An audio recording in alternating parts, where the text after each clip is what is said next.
Hi, it's Nina. Hello and welcome again on our channel. And in today's video, we're going to talk about how to fix TikTok camera quality. So let's get started.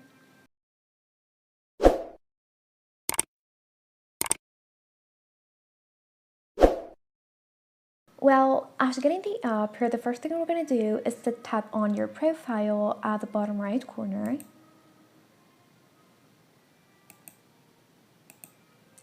After that, tap on the hamburger icon at the top right corner.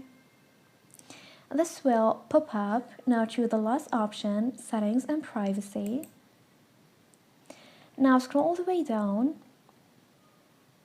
and from Cache and Cellular, then choose the second option, Data Saver.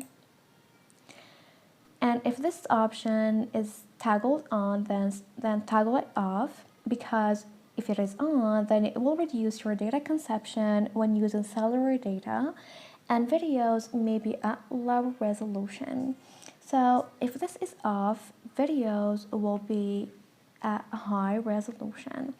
And this is it. Thanks for watching. See ya.